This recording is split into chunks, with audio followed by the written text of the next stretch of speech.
just before coming into the studio, I told Victoria that I was out here doing research in here.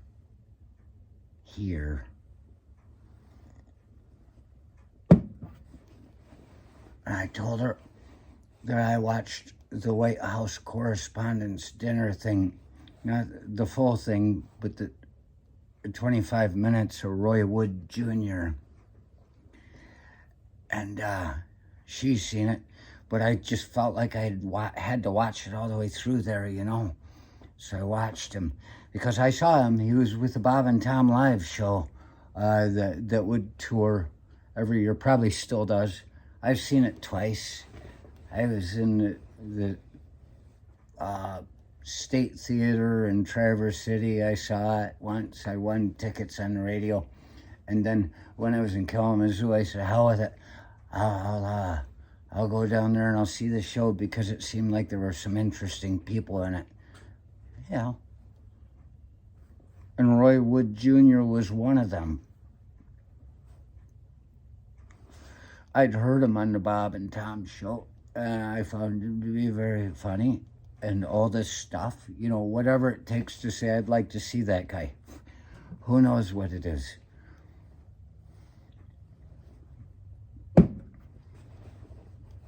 Might be personal. But I had just told her yesterday when she talked about it before I watched this thing, how when he was doing his thing, he's in a suit and he's looking all fine and proper and everything. And at the end, he says, yeah, he says, there are people that want me to do this thing. Like it's something that he does. Siete? Yeah. And he did something with his jacket and he changed his body and he became his grandpa. And he's walking around doing ha, ha. And I'm watching this thing and I really, I'm sitting there going, I think this fucker just shapeshifted. He did something so fantastic. It was an ambiguity. You could not see Roy Wood Jr. while he was doing this old man thing and just creeping around. And it was a man of great talent.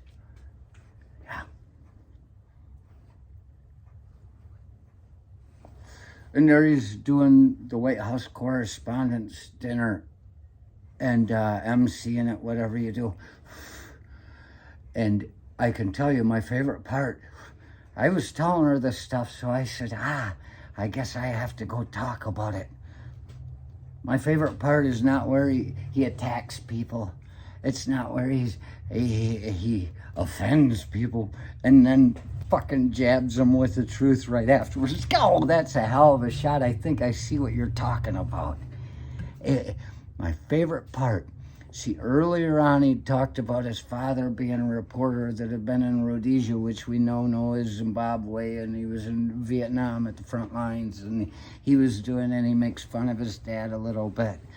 But he came back, when he came back from all these things where he was reporting, he decided to start some fucking foundation, the AU. He wanted to tell the stories of black people.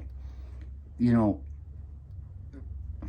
nobody's story should ever be forgotten. And so he founded a network and was Radio AUR is what I gathered from it. And then he goes on with his stuff, and then later on, near the end, he's talking, he looks, says, there's my mother, and he talks about how his mother was, like, in school, and there were protests, and she stood up, and if it hadn't been for journalists, this is the idea that he's trying to convey, is pat the journalist on the back, he's trying to fucking keep them in line, trying to give them good fucking words, so they respond to that, rather than cower in fear and just put shit down. They don't even know what they're talking about. And he's saying, yeah. And if it wouldn't been for a local journalist, that shared the story, so many of these national stories, he's saying they start in a local level, and without local journalism, then we leave holes in our history. I don't think he said that, but I get what he's talking about. It's not a quote, it's an understanding. He showed his mother and how she became a professor and just is at the school and has this thing going on. And I'm looking and I'm going, he's talked about both his parents, and they were elite human beings, intelligent, driven toward success. And I think about when I saw him in Kalamazoo, close to 10 years ago, if not already. Knowing who his parents were, I would have thought, gosh, his parents looking at him and saying, you're gonna be a comedian? There's the possibility is there. The possibility is. You're going to be a comedian, and they could be forlorn by the idea like there was so much more. Look at his genetics. Look at his fucking upbringing, his mind, his ability to fucking change. And you're just going to be a comedian? But then his mother is in the crowd. His mother be passed, I guess, already by now. His father, because he wasn't there. But his mother was in the crowd, and he gave her the greatest honor right there in front of everybody. And I thought, he got to be something most people never get to be, is understood by their parents finally. This man is standing in a tuxedo talking to all of America in front of the president and giving him a little bit shit too.